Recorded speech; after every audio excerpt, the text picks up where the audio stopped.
नमस्कार दोस्तों, कैसे हैं आप लोग। मेरा नाम है हर्षित द्विवेदी और मैं आपको स्वागत करता हूं अपनी इस वीडियो में। रिसेंटली एक न्यूज़ सुनी होगी, आज के करंट अफेयर्स में मैंने कवर की थी कि इंडिया और यूएस के बीच में एक मेमोरेंडम ऑफ अंडरस्टैंडिंग साइन हुआ है इंटेलेक्चुअल प्रॉपर्टी की कोऑपरेशन को बढ़ाने के लिए। रिसेंटली एक ऐसा ही मेमोरेंडम इंडिया ने डेनमार्क के साथ भी साइन किया था इंटेलेक्चुअल प्रॉपर्टी को बढ़ाने के लिए। ये इंटेलेक्चुअल प्रॉपर्टी होती क्या है और कितने प्रकार के इंटेलेक्चुअल प्रॉपर्टी राइट्स होते हैं और क्या ये इंटेलेक्चुअल प्रॉपर्टी राइट्स ह्यूमैनिटी की डेवलपमेंट के लिए इंपॉर्टेंट है। दुनिया भर में इंटेलेक्चुअल प्रॉपर्टी राइट्स से रिलेटेड कौन कौन सी इंटरनेशनल ट्रीटीज है और इंडिया में इंटेलेक्चुअल प्रॉपर्टी राइट्स को सेव करने के लिए कौन सी ट्रीटी इंडिया ने बना रखी है, इसके बारे में हम इस वीडियो में बात करेंगे। सबसे पहले तो समझते हैं इंटेलेक्चुअल प्रॉपर्टी होती क्या है। ये एक ऐसी प्रॉपर्टी है जो टेंजिबल ना होके इनटेंजिबल है। इसको समझने का सबसे अच्छा तरीका है दोस्तों कि अगर आप जमीन की बात करो तो आप मान लीजिए लैंड है। अभी लैंड एक ऐसी प्रॉपर्टी है जिसको एक या दो या तीन कुछ लोग ही इस्तेमाल कर सकते हैं। तो अगर एक लैंड है मान लीजिए 100 बीघे का, तो दो लोग इस्तेमाल करेंगे तो 50-50 बीघा, 10 लोग 20 लोग इस्तेमाल कर रहे हैं लैंड को। लेकिन इंटेलेक्चुअल प्रॉपर्टी के थ्रू मान लीजिए आपने कुछ बनाया है तो उसको अनलिमिटेड लोग इस्तेमाल कर सकते हैं। फॉर एग्जाम्पल, डायबिटीज के लिए कोई दवाई बनाई गई और उस दवाई को अगर पब्लिक डोमेन में तब दवाई अगर बनाई गई तो दवाई का फॉर्मूला होगा। उस फॉर्मूला को जो दवाई वाली कंपनी है बनाई है वो पेटेंट कर सकती है। अभी ये कॉपीराइट, पेटेंट, ये सब क्या होते हैं ये भी आपको बताता हूं। तो वो जो फॉर्मूला है बेसिकली वो है उसका कॉपीराइट, और उस फॉर्मूले से कोई भी फार्मास्यूटिकल मैन्युफैक्चरर्स जितनी चाहे उतनी दवाइयां बना सकता है और ये दवाइयां हजारों लाखों करोड़ों अरबों लोग खा सकते हैं। तो आप समझ रहे हो ना, जो इंटेलेक्चुअल प्रॉपर्टी होती है वो ऐसे इंटेंजिबल एसेट्स होते हैं जिनको ना जाने इनफाइनाइट नंबर ऑफ लोग इस्तेमाल कर सकते हैं, लेकिन एक टेंजिबल प्रॉपर्टी को एक लिमिटेड लोग इस्तेमाल कर सकते हैं। इंटेलेक्चुअल प्रॉपर्टी की बात की जाए तो कितने प्रकार की, जो मोस्ट कॉमन है वो है copyright, patent, trademark, trade secrets. वैसे तो इंटेलेक्चुअल प्रॉपर्टी राइट्स का कंसेप्ट इंग्लैंड में डेवलप हुआ था 17th और 18th सेंचुरी में, लेकिन इस इंटेलेक्चुअल प्रॉपर्टी नाम के फ्रेज को 19वीं शताब्दी में इस्तेमाल करना शुरू किया गया और जो फॉर्मलाइज किया गया दुनिया भर के लीगल सिस्टम्स में इंटेलेक्चुअल प्रॉपर्टी को, ये 19वीं शताब्दी में हुआ। तो जैसा कि मैंने बताया, ट्रेडिशनल प्रॉपर्टी जो लैंड और गुड्स है उनको लिमिटेड लोगों में बांटा जा सकता है, लेकिन इंटेलेक्चुअल प्रॉपर्टी को अनलिमिटेड लोगों में बांटा जा सकता है। इसमें कोई डिवीजन नहीं है, ये सबके लिए अवेलेबल है। ठीक है, तो बेसिकली पर्पस क्या है इंटेलेक्चुअल प्रॉपर्टी लॉ को बनाने का। ये जो आपके patents, copyright, trademark, trade secret, ये क्या होते हैं ये थोड़ी देर में मैं आपको बता रहा हूं, तो वेट रखिए। आगे बढ़ने से पहले फ्रेंड्स, वीडियो पे लाइक का बटन जरूर दबा दीजिए। अगर अब तक आपने चैनल को शेयर और सब्सक्राइब नहीं किया है तो बिल्कुल कर लीजिए। मेरे द्वारा बनाएंगे और वीडियोस के एक्सेस के लिए आप चैनल पे ज्वाइन बटन दबा के मेंबर बन सकते हैं, उससे मेरी थोड़ी हेल्प भी हो जाएगी। इंस्टाग्राम पे फॉलो कर लीजिए, आपके सारे जेन्युइन डाउट्स का जवाब दूंगा। टेलीग्राम ग्रुप ज्वाइन कर लीजिए, वहां पे आपको इस लेक्चर की पीडीएफ मिल जाएगी। तो भैया इंटेलेक्चुअल प्रॉपर्टी लॉ बनाने से फायदा यह है कि मान लीजिए किसी ने कोई इंटेलेक्ट मतलब अपने इंटेलेक्ट, अपने दिमाग का प्रयोग करके ऐसी कोई चीज बना दी जो कि ह्यूमंस के लिए बहुत इंपॉर्टेंट है या ओवरऑल हमारी सोसाइटी के लिए बहुत इंपॉर्टेंट है। तो ये इंटेलेक्चुअल गुड्स बहुत काम हो सकते हैं। भाई कैंसर की खतरनाक बीमारियों की दवाइयां बनाई गई है, उस दवाइयों के चलते लाखों करोड़ों लोगों की जान बचाई गई है। लेकिन अब ऑब्वियस सी बात है, अगर आप कोई प्रोडक्ट बनाते हो तो भाई उस प्रोडक्ट बनाने में मेहनत लगती है, दिमाग लगता है, खर्चा लगता है। तो जो बड़े बड़े बिजनेस हैं वो उस प्रोडक्ट को तभी बनाएंगे जब उनको कुछ इकोनॉमिक इंसेंटिव मिलेगा। तो एक फार्मास्यूटिकल कंपनी किसी एक बड़ी बीमारी का ड्रग तब बनाएगी जब उसके दिमाग में यह होगा कि जब हम इस दवाई को बेचेंगे हमें पैसा मिलेगा। तो फाइजर, मॉडर्ना और एस्ट्राजेनेका जैसी कंपनीज अभी के लिए कोविड-19 की वैक्सीन ऑलमोस्ट बना चुकी हैं। क्यों? क्योंकि उनके दिमाग में है जब वैक्सीन बन के बिकेगी ना उनको पैसा मिलेगा और उनकी वैक्सीन के ऊपर उनका पेटेंट होगा। ठीक है, तो प्रॉफिट के लिए ही लोग ये काम करते हैं, बट कहीं ना कहीं प्रॉफिट के साथ साथ एक ह्यूमन और एक एथिकल मोटिव भी होना चाहिए।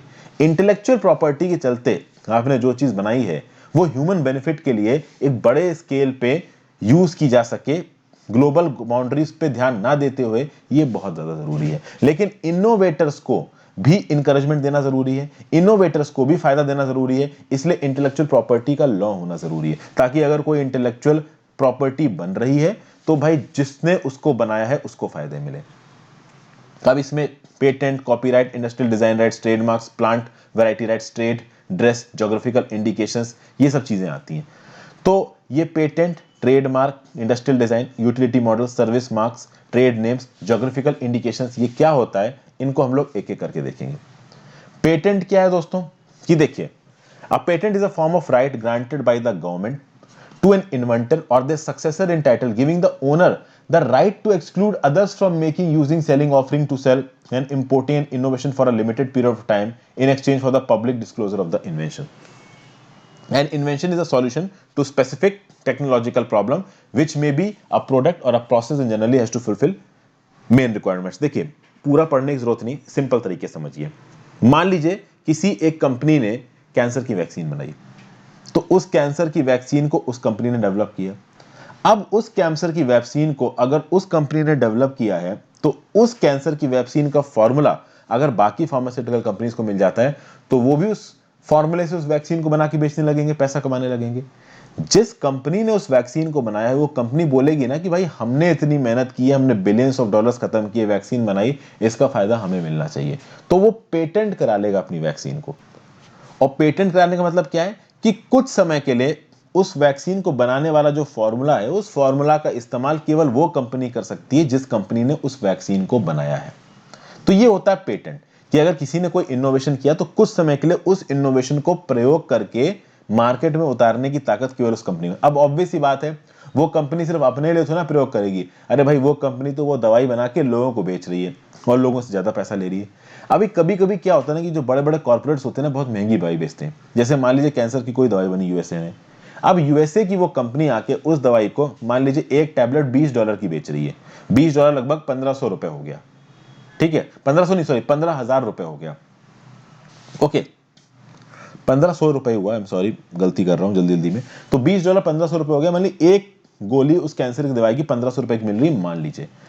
अगर जेनेरिक ड्रग बनाया जाएगा ना इंडिया में, इंडिया वैक्सीन मैन्युफैक्चरर्स है, अगर उस वैक्सीन का फॉर्मूला पता चल गया और इंडिया ने जेनेरिक ड्रग बना दिया, वो 1500 रुपए की चीज 30-40 रुपए की मिलने लगेगी इंडिया में। तो उस कंपनी को बहुत घाटा होगा। जिसने उस पेटेंट को बनाया है, जिसने उस वैक्सीन को बनाया, उसने बोला हमने तो बिलियंस ऑफ डॉलर्स खत्म किए, हमें तो अपना पैसा वसूलना है। तो कहीं ना कहीं वो कंपनी भी प्रॉफिट कमा सके, इसलिए पेटेंट। कॉपीराइट क्या है, कि आप एक क्रिएटर हैं, आपने एक ओरिजिनल वर्क बनाया और उस ओरिजिनल वर्क को लिमिटेड टाइम के लिए कोई और प्रयोग नहीं कर सकता। तो कुल मिला के क्या बात हुई कि भैया मैं रोज वीडियोस बना रहा हूं। अब अगर मैं वीडियो बना रहा हूं तो ये मेरी वीडियो है। किसी और चैनल पे, मान लीजिए कोई और दूसरा चैनल है यूपीएससी का या पढ़ाई से रिलेटेड, मैंने मान लीजिए उसकी वीडियो उठा के चेप के अपने चैनल पे डाल दी, तो this will be a copyright violation. क्योंकि ये जो चीज है वो उसकी है और उसकी चीज को मैं अपने चैनल पे डिस्प्ले नहीं कर सकता। तो कॉपीराइट ये होता है कि जब कोई अपनी आर्टिस्टिक क्रिएशन से या अपने टैलेंट से कोई ओरिजिनल वर्क बनाए। मूवीज होती है ना दोस्तों, वो कॉपीराइट के अंदर आती हैं। तो क्रिएटिव, इंटेलेक्चुअल या आर्टिस्टिक फॉर्म्स का कॉपीराइट किया जा सकता है। इसमें आइडिया और इंफॉर्मेशन को कवर नहीं किया जाता है। जिस फॉर्म में, जिस तरीके से उस आइडिया इंफॉर्मेशन को कन्वे किया गया है, उसको कवर किया जाता है।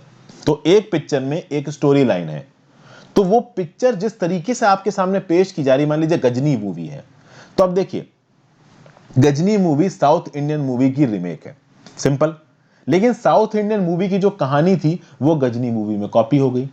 तो भैया वो आइडिया और इंफॉर्मेशन जो साउथ इंडिया की मूवी में थी, उसके ऊपर उसका कॉपीराइट नहीं था। तो उस इंफॉर्मेशन को थोड़ा थोड़ा कॉपी करके बॉलीवुड वालों ने गजनी बना दी।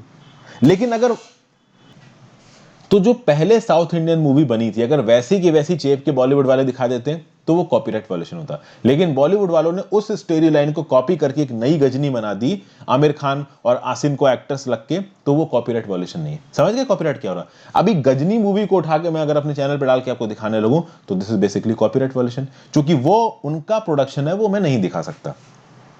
फिर बात करते हैं industrial design right. Industrial design right एक तरीके का डिजाइन पेटेंट होता है, जैसे कि एप्पल के आईफोन से। अब एप्पल के आईफोन चाहे चाइना में बने चाहे इंडिया में बने, लेकिन वो डिजाइन किसके द्वारा बनाई गई है? यूएस में जो कंपनी है एप्पल, उसने बनाई है। तो उसके ऊपर पेटेंट किसका है? यूएस का है। तो कल की डेट में वीवो वैसी कोई कंपनी एप्पल का डिजाइन उठा के वैसा नहीं बना सकती, कॉपी डिजाइन पेटेंट का वायलेशन हो जाएगा। ठीक है। तो इंडस्ट्रियल डिजाइन राइट्स में आपका creation of shape, configuration, composition of pattern और कलर और कॉम्बिनेशन ऑफ पैटर्न और कलर इन 3 dimensional form having aesthetic value, ये सब चीजें आ जाती हैं आपकी इंडस्ट्रियल डिजाइन राइट्स में। फिर बात करते हैं प्लांट वैरायटीज की। देखिए, प्लांट ब्रीडर्स राइट और प्लांट वैरायटी राइट्स, यहां पे क्या बोला जा रहा है, rights to commercially use a new variety of plant. आपको पता चल रहा है आजकल बहुत सारी जेनेटिक इंजीनियरिंग हो रही है, मॉडिफाइड ऑर्गेनिजम्स बनाए जा रहे हैं, उस तरीके से अलग जेनेटिक प्लांट्स भी बनाए जा रहे हैं। तो भाई जो नए तरीके के प्लांट बनाए जाते हैं और उनको देखिए रेगुलरली रिसर्च चल रही दुनिया भर के साइंटिस्ट के द्वारा, वो दुनिया भर के साइंटिस्ट प्लांट्स को अंदर के जीन्स को मॉडिफाई करके बनाने की कोशिश करते हैं। उन प्लांट्स की मेडिसिनल वैल्यू हो सकती है, बहुत सारे प्लांट्स को लैब ग्रोन मीट बनाने के लिए भी बनाया जाता है, बहुत सारे प्लांट्स को बायोडीजल बनाने के लिए भी उगाया जाता है। तो अगर आप कोई नई प्रकार की प्लांट वैरायटी बनाते हैं और उसको रजिस्टर करते हैं और ये पता चल रहा है कि वो जो प्लांट वैरायटी है उसमें कुछ तो अलग है, तो मतलब रेलेवेंट अथॉरिटीज ने इवेलुएट करके बोला कि हाँ भाई ये जो प्लांट वैरायटी बनाई गई ये अलग है, तो उस प्लांट वैरायटी को फिर कोई और नहीं बना सकता। उसके जो भी यूजेज होंगे वो जिस कंपनी ने उसको बनाया वही यूज करेगी। फिर ट्रेडमार्क, ट्रेडमार्क बेसिकली एक प्रकार का लोगो होता है दोस्तों।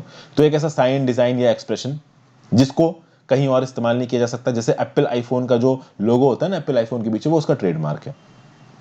फिर ट्रेड ड्रेस क्या होता है, it is a legal term of art that generally refers to the characteristics of the visual and aesthetic appearance of a product or its packaging or even the design of a building that signifies the source of the product to the consumers। तो मतलब कि एक building की design मान लीजिए, किसी product के ऊपर जो पैकेजिंग का तरीका है उसको मान लीजिए, तो इसको आप ट्रेड ड्रेस बोलते हो। तो भाई बिजनेस फील्ड में ये भी एक प्रकार का कॉपीराइट प्रोटेक्शन है। फिर ट्रेड सीक्रेट, ट्रेड सीक्रेट जैसे कि फॉर एग्जांपल अभी कोका कोला है, थम्स अप। अभी कोका कोला थम्स अप जो लिक्विड आपके सामने आ रहा है, आप पी रहे हो, उसका एक पर्टिकुलर टेस्ट है। उसको बनाने का जो फॉर्मूला है basically this is trade secret. मतलब कि एक ऐसा formula, practice, process, design, instrument, pattern, ये ऐसे कुछ कंपाइलेशन ऑफ इंफॉर्मेशन जिससे कुछ ऐसी चीजें बनाई जाती हैं जिनको बेच के इकोनॉमिक एडवांटेज लिया जा सके कॉम्पिटिटर्स और कस्टमर्स के ऊपर से। अब देखिए ये जो चीजें हैं ट्रेड सीक्रेट्स की अगर बात की जाए तो इसको किसी भी प्रकार की गवर्नमेंट प्रोटेक्शन प्राप्त नहीं है। हर कॉर्पोरेट की, हर बिजनेस की रिस्पॉन्सिबिलिटी बचती है कि वो अपने ट्रेड सीक्रेट्स को खुद सेफगार्ड करे। ओके, कभी कभी ये लीक हो जाते हैं जिसके चलते में कॉर्पोरेट क्लैशेस भी हो जाते हैं, बट वो खैर बड़े लेवल की बात है। फिर दो सिंबल्स इस्तेमाल किए जाते हैं, एक आर और एक टीएम। टीएम सिंबल का मतलब क्या होता है कि एक अनरजिस्टर्ड ट्रेडमार्क। टीएम मतलब एक ऐसा ब्रांड जिसको प्रमोट करने की कोशिश की जा रही है लेकिन उस ब्रांड का ट्रेडमार्क अभी भी रजिस्टर नहीं हुआ है। और आर सिंबल उस प्रोडक्ट को डिनोट करता है जिसका ट्रेडमार्क रजिस्टर हो चुका है। तो अगर ट्रेडमार्क रजिस्टर नहीं हुआ है और उस गुड की ब्रांडिंग हो रही है उस ट्रेडमार्क के साथ, तो उसके साथ लिखा होगा टीएम, मतलब कि ये ट्रेडमार्क इस कंपनी का बट रजिस्टर नहीं हुआ है। आर का मतलब क्या है कि ये ट्रेडमार्क इस कंपनी का है और रजिस्टर भी हो चुका है। तो भाई इंटेलेक्चुअल प्रॉपर्टी राइट्स कितने तरीके की होती हैं ये भी हम समझ गए कि भैया रिसर्च और डेवलपमेंट को बढ़ाने के लिए जरूरी है। अब इंटेलेक्चुअल प्रॉपर्टी राइट्स का होना बहुत ज्यादा जरूरी है, क्योंकि जब तक आप एक इंसान को ये इंसेंटिव नहीं दोगे कि वो अपने बनाए हुए प्रोडक्ट्स के बेसिस पे प्रॉफिट उठा सके, तब तक आप उसको मोटिवेट नहीं कर सकते कुछ अच्छा काम करने के लिए। किसी भी नए इन्वेंशन को बनाने में मेहनत, दिमाग, पैसे, बहुत सी चीजें लगती हैं और इतना कुछ करने के बाद अगर उस पर्टिकुलर एंटिटी को फायदा नहीं मिला तो ऑब्वियस सी बात है आगे रिसर्च और डेवलपमेंट बढ़ नहीं पाएगा। इसलिए for the development of the humanity and for the larger interest of the public ये जरूरी है कि जो लोग इन्वेंशंस कर रहे हैं उनको इसका बेनिफिट दिया जाए। इंडिया और यूएस ने एक मेमोरेंडम ऑफ अंडरस्टैंडिंग साइन किए इस वक्त इंटेलेक्चुअल प्रॉपर्टी कॉर्पोरेशन में। ऑब्वियस सी बात है इसका इंडिया को बहुत फायदा होने वाला है, रीजन बीइंग कि टेक्नोलॉजी के मामले में यूएसए हमसे बहुत आगे है।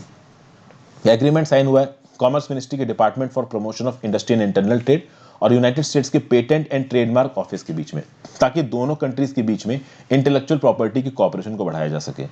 इसको साइन किया डीपीआईआईटी के सेक्रेटरी डॉक्टर गुरु प्रसाद मोहापात्रा जी ने, यूएसपीटीओ के डायरेक्टर एंड्रिया लैंको जी ने 2 दिसंबर को, लगभग 10 महीने बाद जब यूनियन कैबिनेट ने ऑलरेडी अपना अप्रूवल दे दिया था एमओयू को। देखिए ये एमओयू फॉस्टर करेगा cooperation between India and USA और दोनों कंट्रीज को अपॉर्चुनिटी देगा कि वो एक दूसरे के साथ बेस्ट प्रैक्टिसेस को सीख सकें। नेशनल आईपीआर पॉलिसी 2016 के हिसाब से भी ये है। अब देखिए एमओयू तो साइन कर लिया गया है, बट एमओयू में ये कहीं तो ना लिखा है कि यूएसए अपनी टेक्नोलॉजी दे देगा। कहीं ना कहीं इस मेमोरेंडम ऑफ अंडरस्टैंडिंग के थ्रू जो यूएस की थोड़ी बहुत टेक्नोलॉजी इंडिया इस्तेमाल कर लेता है, हो सकता है कि इस एमओयू के चलते यूएसए इंडिया को फटकारे कि हमारी टेक्नोलॉजी यहाँ इस्तेमाल हो रही है, आपके यहाँ इस्तेमाल हो रही है, इसको चेक करिए, ये हमारी टेक्नोलॉजी है। तो इस एमओयू से ऐसा कहा जा रहा है कि आगे आने वाले समय में इंडिया को यूएसए से टेक्नोलॉजी मिलेगी। कितनी मिलेगी वो तो देखिए समय ही बताएगा। तो लिखा तो है एमओयू में कि it will facilitate the exchange and dissemination of best practices, experience and knowledge on intellectual property among the public, industry, universities, research development organisations, SMEs, इन सब के बीच में इंफॉर्मेशन एक्सचेंज होगा, ट्रेनिंग प्रोग्राम्स में पार्टिसिपेशन होगा, टेक्निकल एक्सचेंजेस होंगे, outreach activities होंगी, geographical indication, trademark, property, patent, industrial design, सब पे काम किया जाएगा, इंटेलेक्चुअल प्रॉपर्टी राइट को बचाने की कोशिश की जाएगी। अभी कितना बचेगा वो तो समय ही बताएगा। ओके, तो ये चीजें, इसी प्रकार का एक मेमोरेंडम ऑफ अंडरस्टैंडिंग इंडिया ने डेनमार्क के साथ भी साइन किया है। डेनमार्क के जो एग्रीमेंट है वो भी ट्रेडमार्क, जीआई टैक्स, पेटेंट्स, इन सब पे फोकस करता है। अब वो तो डिपेंड करता है जिस कंट्री के साथ भी आप एमओयू साइन कर रहे हो, वो दोनों कंट्रीज यानी इंडिया और डेनमार्क किस हद तक टेक्नोलॉजी कॉपरेशन को बढ़ाने के लिए तैयार हो, किस हद तक डेनमार्क या यूएसए अपनी एडवांस टेक्नोलॉजी इंडिया को देने को तैयार, चूंकि इंडिया तो टेक्नोलॉजी के मामले में उतना एडवांस है नहीं। तो सामने वाला कंट्री किस हद तक हमारे सामने इंफॉर्मेशन एक्सचेंज करने को तैयार है, ये समय बताएगा। इंटरनेशनल ट्रीटीज की बात की जाए तो एक ट्रीटी है ट्रिप्स। क्या बोलते हैं इसको आप? Agreement on trade related aspects of intellectual property. ये बहुत ही लैंडमार्क और कॉम्प्रिहेंसिव ट्रीटी है इंटेलेक्चुअल प्रॉपर्टी पे। पहले जो ट्रीटीज थी वो सब्जेक्ट मैटर स्पेसिफिक थी। ट्रिप्स के अंदर 8 प्रकार के प्रॉपर्टी राइट्स आते हैं: patents, landmarks, trade dress, copyright, industrial design, plant varieties, integrated circuits and layout, geographical indication, ये सब आता है आपका ट्रिप्स के अंदर। दुनिया भर में इंटेलेक्चुअल प्रॉपर्टी राइट्स की प्रोटेक्शन के लिए बॉडीज की बात की जाए तो 2 मेन बॉडीज हैं। एक है वर्ल्ड इंटेलेक्चुअल प्रॉपर्टी ऑर्गेनाइजेशन वीपो, एक है world trading organisation. World intellectual property organisation के अंदर 7 ट्रीटीज आती हैं। पहली ट्रीटी पेरिस कन्वेंशन, दूसरी बर्न कन्वेंशन, तीसरी मैड्रिड एग्रीमेंट, चौथा पेटेंट कॉर्पोरेशन ट्रीटी, पांचवी बुडापेस्ट ट्रीटी, छठी ट्रेडमार्क लैंड लॉ ट्रीटी और 7वां Hague agreement. International union for protection of new varieties of plants 1961, ये एक इंडिपेंडेंट ट्रीटी है। इंडिया में इंटेलेक्चुअल प्रॉपर्टी की बात की जाए तो कॉपीराइट्स एक्ट 1957, जिसको 2012 में अमेंड किया, किसके अंदर काम करता है? कॉपीराइट ऑफिस एमएचआरडी के अंदर। तो दुनिया भर में वो कंट्रीज जो अपने कॉपीराइट लॉज में, मतलब देखिए दुनिया भर की कंट्रीज में उनके कॉपीराइट रजिस्ट्रेशन होते हैं, वो copyright registration international copyright order में जाते हैं। तो जो रजिस्ट्रेशंस इंटरनेशनल कॉपीराइट ऑर्डर में, उनको इंडिया में भी प्रोटेक्शन मिलेगा, लेकिन उतने समय तक के लिए प्रोटेक्शन मिलेगा जितने तक के समय के लिए उनको अपनी ओरिजिन ऑफ कंट्री में, मतलब कंट्री ऑफ ओरिजिन में प्रोटेक्शन मिला है। पेटेंट की बात कर लिए तो 1970 का पेटेंट्स एक्ट, 2006 में इसको अमेंड किया गया। ये patent act DIPP, department of industrial policy and promotion के अंदर काम करता है, ministry of commerce and industries. इस डीआईपीपी का नाम बदल गया है, बताइए क्या नाम है इसका। उसके बाद पेटेंट लॉ का काम क्या है कि भाई साइंटिफिक रिसर्च को बढ़ाना है, न्यू टेक्नोलॉजी और इंडस्ट्रियल प्रोग्रेस को बढ़ाना है। ऑब्वियस सी बात है, किसी एक चीज को इंडिया में अगर पेटेंट मिला है तो वो पेटेंट के चलते उसकी मोनोपोली 20 साल के लिए होगी। 20 साल बीतने के बाद वो इंफॉर्मेशन पब्लिक डोमेन में आ जाती है। तो डायबिटीज के लिए अगर कोई दवाई बनाई गई है तो 20 साल तक ही वो दवाई पेटेंटेड है। 20 साल के बाद कोई भी फार्मास्यूटिकल कंपनी उस दवाई को बना के बेच सकती है। फिर ट्रेडमार्क्स एक्ट 1999, ये भी ministry of commerce and industry काम करता है। वर्ड, फ्रेज, लोगो, सिंबल, डिजाइन, इमेज, इनको प्रोटेक्शन प्रोवाइड करता है। फिर डिजाइन्स एक्ट, ये भी ministry of commerce and industry के अंदर काम करता है। तो भाई डिजाइन्स के चलते जो भी कमाई होगी वो ओरिजिन कंट्री में जाएगी। तो जैसे आईफोन चाइना में मैन्युफैक्चर होते हैं, बट ओवरऑल प्रॉफिट का चाइना के पास केवल 2 से 5% जाता है। मैक्सिमम किसके पास जाता है? यूएसए के पास, चूंकि डिजाइन्स एक्ट है। उसी तरीके से आईफोन्स की मैन्युफैक्चरिंग अगर इंडिया में होगी तो ऑब्वियस सी बात है आईफोन की जो ज्यादा दाम के चलते प्रॉफिट होगा ना, वो यूएस के पास जाएगा, क्योंकि यूएसए में जो डिजाइन लग रही है, फोन में जो डिजाइन लग रही है वो यूएस में बनी हुई है, इंडिया में बस उसका मैन्युफैक्चर हो रहा है। फिर भाई ज्योग्राफिकल इंडिकेशन टैग, तो भैया कोई एक प्रोडक्ट किसी ज्योग्राफिकल ओरिजिन का है और उस ज्योग्राफिकल ओरिजिन के होने के कारण उसकी कुछ स्पेशल क्वालिटीज और कैरेक्टरिस्टिक्स हैं और रेपुटेशन है। तो उसके प्लेस ऑफ ओरिजिन की वजह से कोई उसकी स्पेशल क्वालिटी है, कैरेक्टरिस्टिक्स, रेपुटेशन है। यानी अगर एक चीज को जीआई टैग मिल गया है तो केवल उस जगह की चीजों को ही जीआई टैग मिलेगा, तो इससे उसकी वैल्यू बनती है। समझ गए? तो मतलब जीआई टैग प्रोडक्ट के ऊपर एक साइन है जो कि बताता है कि ये प्रोडक्ट किसी एक पर्टिकुलर ओरिजिन, मतलब किसी एक पर्टिकुलर प्लेस से इसका कोई एक पर्टिकुलर ज्योग्राफिकल ओरिजिन है और वहां की वो चीजें बहुत फेमस हैं, इसलिए इनको जीआई टैग दिया गया। फिर प्लांट वेराइटीज, वाला ये जो एक्ट है वो department of agriculture and cooperation के अंदर काम करता है। ये क्या है मैंने आपको समझाई दिया। सेमीकंडक्टर्स एंड इंटीग्रेटेड लेआउट्स के लिए semiconductors and integrated layout design act है 2000 का, जो कि इंटीग्रेटेड सर्किट चिप्स है ना उनके लेआउट डिजाइन को प्रोटेक्ट करता है। फिर ट्रेडिशनल नॉलेज, ये ट्रेडिशनल नॉलेज डिजिटल लाइब्रेरी, ये कोलैबोरेशन है CSIR और डिपार्टमेंट ऑफ आयुर्वेदा, योग एंड नेचुरोपैथी, यूनानी सिद्धा एंड होम्योपैथी के बीच में, ताकि जो हमारी इंडिजिनस इंफॉर्मेशन है मेडिसिन को लेके ये बाहर ना चली जाए। तो भैया बस इतना समझ लीजिए, इंटेलेक्चुअल प्रॉपर्टी राइट्स क्रिएटर्स के राइट्स को बचाते हैं ताकि वो इनोवेशन कर सकें। ये चीज आगे इकोनॉमिक ग्रोथ देंगी, नई जॉब्स देंगी, ठीक है, और लाइफ का एंजॉयमेंट देंगी, क्वालिटी ऑफ लाइफ देंगी। तो ये सब बातें दोस्तों यहाँ पे बोली गई हैं। Thank you for watching. I hope intellectual property के बारे में आपको काफी चीजें समझ में आ गई होंगी। Good bye.